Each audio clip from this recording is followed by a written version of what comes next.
See, I'm a beast when you hear that sound like, yeah, beat on the beat when you hear that sound like, woo. Yeah, bitch, I'm a champ, only need one round like, yeah, me, I'm a G-Ring, he in the sound like. Mike Owens here. Today I'm joined by Chris Daukaus, top-ranked UFC heavyweight, who's making the move down to 205 to face Khalil Rountree, UFC 289. Chris, always a pleasure to get your time. How are things with you today? Everything's going good. I just finished up with some training, got some food in. So yeah, it's a good Sunday so far. Just a family day for the rest of the day. I love it. I love it. Let's start off with the difficult question. Your last Bring it. performance, Kazin, Rosenstrike, obviously didn't go Yeah. your way. A couple of months Yeah. to reflect on that. How do you look back on that defeat?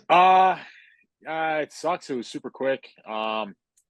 He didn't go along with our game plan. We got into a little exchange. I hit him with the right hand. And then I was expecting him from his other fights, his previous fights that you see if you study tape on him.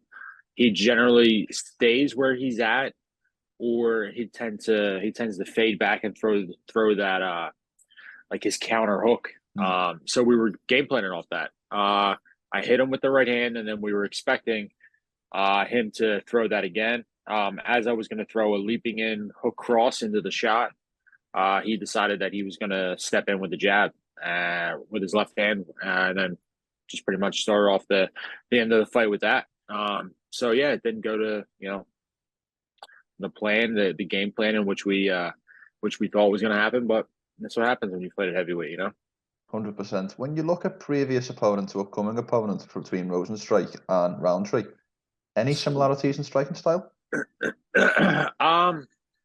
Yes, that they're good strikers. As far as I would say, Rountree is more kick heavy as opposed to Rosenstrike is more I guess you'd say the more Dutch style kickboxing. Heavy hands finishing with kicks as opposed to Khalil, who's spent a lot of time in Thailand, so he's big on the ties and leading with the kicks. So I think the last time we spoke prior to Rosenstrike, you talked about, I can remember the quote saying you need to make this into an MMA fight. I think the understanding was that you need to mix in the wrestling and the grappling to get it done. I'm wondering if there's any similarities between your previous game plan with Rosenstrike and then going into Rountree. How key do you think grappling will be in this one? I definitely think it's going to be a big thing. I mean, at this point in my career, and especially in the UFC career, it's really I have to start showing off different qualities and different aspects of my game. Everyone's kind of expected the same thing. They can game plan around that. So it's really just about switching things up now. Not really like going in the complete opposite direction of game plans, but it's just about showing more of my skill set in which I haven't shown. So it's about coming out of that shell, and I think June 10th that'll definitely happen. Do you feel like with your early success in the UFC that people have almost pigeonholed or characterized you as a striker? Like, do you feel like your grappling is maybe unheralded? Yeah, I definitely think so. Just with the, like you were saying, the kind of success that I had earlier in my UFC career, I think that's really kind of cemented how people see me as far as the sport goes. But that's really anyone. Anyone who comes out and starts winning in certain specific fashions, especially early and often, as I did when I was first signed, that's really, how that things will happen. And then the better guys and the guys who were in here for a while start to show you new wrinkles to their game. And hopefully that's what I can do and, continue to build my UFC career. 100%. Obviously, a big part of the narrative going into this one is the move down to 205, as we previously mentioned. I guess the first question I want to ask is how different is this camp being? Because there's what, 30 pounds to lose on the scale for this one, whereas previously you haven't had that as big of a tight gap. What's the camp been like?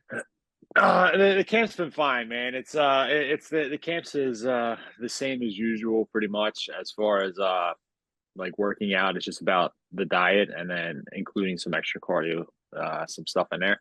But for the most part, man, it's really not anything crazy. It's just it's business as usual, I guess you could say. It's about being a professional and just being a professional and making that, making the weight and all that. And you guys would have seen me at 205 earlier. but I just never made 205 before. So I didn't want to sign a contract with anyone and waste their time or waste my time if I wasn't going to make 205 and have my body feel good making 205. So that's really, I just wanted to put that out there, and just that's why you guys haven't seen me really earlier than now. Have you completed a test cut? Yeah. So after the Rosenstrike fight, we took some time off, got back into like a camp, as you could say, for the goal of making 205. Did the whole test cut, did everything like that, simulated fight week, did the cut, simulated a weigh-in day, and then we did a heavy sparring day, like cardio-based day for the following day to simulate the fight, and everything went great. Oh, brilliant. Good to hear. When you look at both divisions, do you see key differences between the two, and do you feel like you'll have to alter your style for a success at 205, or do you think there's not enough similarities? Nah, I mean, there's definitely things that you can capitalize on in both divisions. Obviously, as you go down in weight, the guys generally tend to become more skilled as far as a well-rounded game. As if you go from a heavyweight to guys who are just really looking to finish you, knock you out on the feet, to more well-rounded guys who are able to keep the pace, transition between the striking and the grappling, but much better. So those are like the big glaring things. Obviously the power. I mean, 205ers are still big, and you got guys who are cutting from like 240, 250, especially if they're out of camp and they kind of just let themselves go to get down to 205. So the powers is still going to be there. I think it's just the speed, and obviously the cardio and the transition game from everything, going from striking into grappling and cage work. I can ask you this question now because you technically haven't made your debut at light heavyweight, so you're not part of this equation.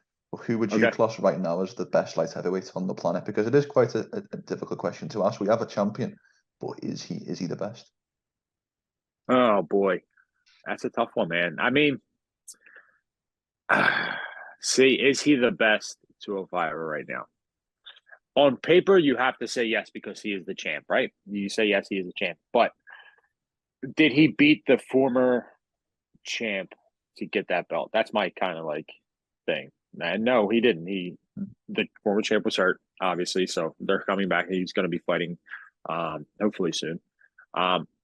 And then I guess that whoever wins that fight really dictates who's the best 205er. But as of right now, Hill is the best 205er right now because he's the champ.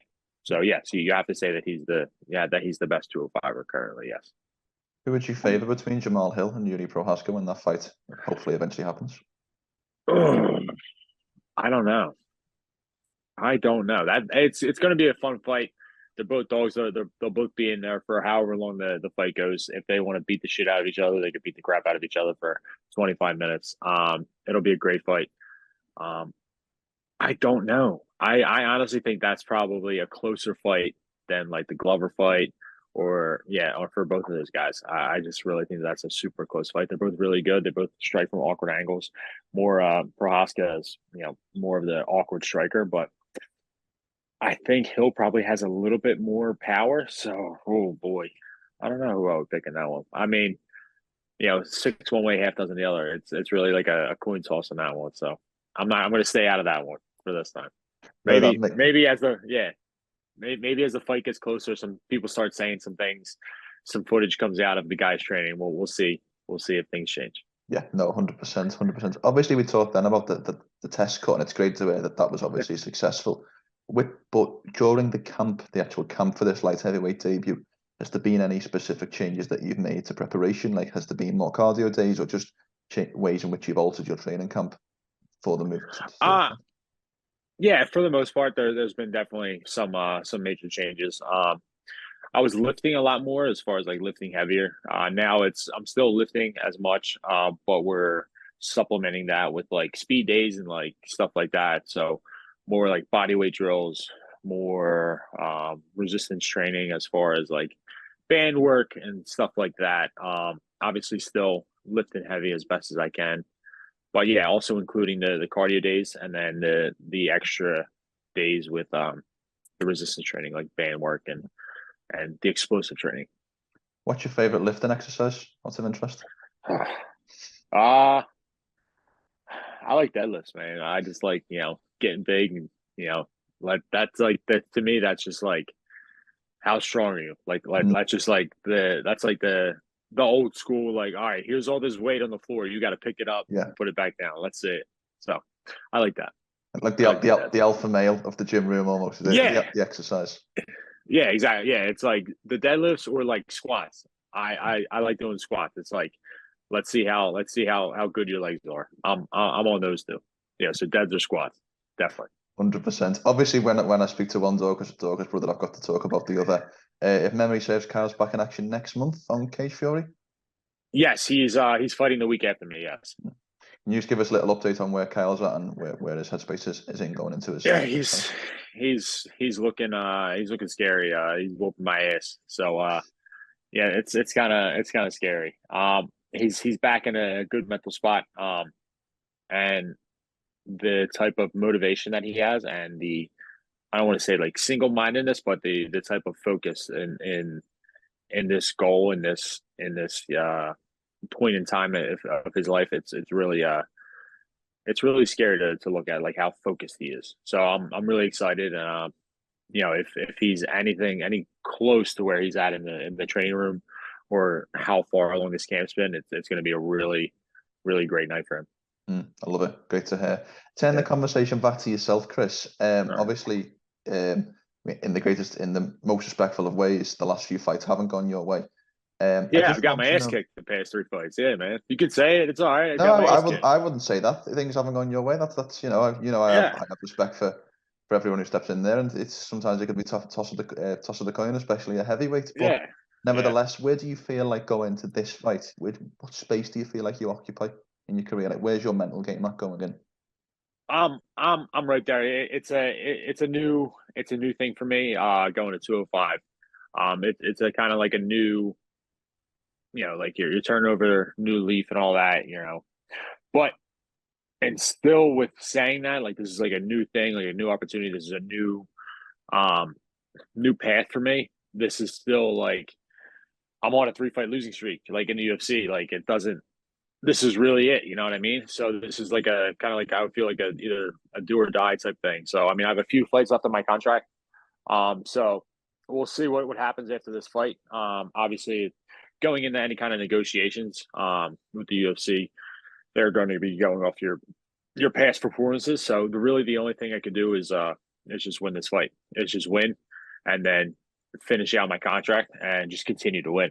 I mean, right now, all that matters is winning, and I'm doing everything I can to ensure that I win. And that's bringing in new training partners, working with different guys, specifically game planning certain things. It's all geared to winning, and that's really all that matters. Was the move to 205, was that something that you thought about prior to this losing streak, or is this okay? Well, so can you talk to me a little bit about the move to 205 as a history in your mind, if you like? Yeah, so I always had like the mentality of like, yes, I was a smaller heavyweight, but I could always compete with the bigger guys. I can beat the guys, and I just took inspiration from guys like Cain Velasquez or like Frank Yeager. Like they were like smaller guys for their weight class, but they were still beating the best guys in the world.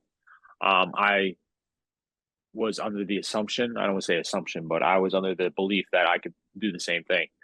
But fighting guys like Derek Lewis and fighting guys like Curtis Blades, like people don't realize like Curtis Blades is bigger than Derek Lewis. Like he's a monster of a man. Like he is huge.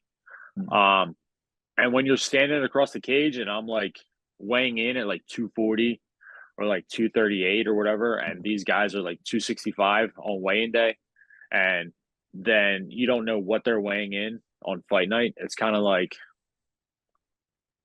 yeah, I'm giving up, I'm giving up 30 pounds on weigh-in day, and then you would add like an additional 30 pounds, on fight night. It's like, I have to be realistic on this thing. And I thought I could do it, but clearly size and size and power play a major factor on things. So I figured that 205 was probably the best bet. I mean, I've talked to people who in the nutrition know-how who believe I can make 85. So we'll see how this goes.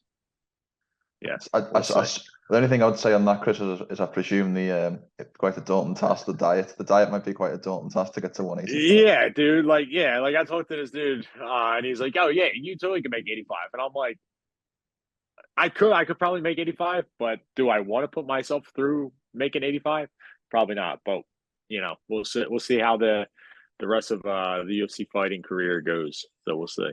But you're completely right. 30 pounds is 30 pounds. Like, it's the equivalent of lightweight to middleweight. You would never see a sanctioned fight between those two divisions, and the opposite ends of the heavyweight spectrum can be a lot that big, as you've kind of alluded to. So it is a bit of a strange thing how we just categorize heavyweights as heavyweights when there is smaller and bigger heavyweights.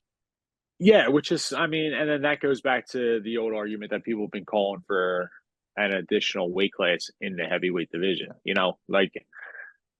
They would have, I think people were saying, like a 230, 240, whatever that would be.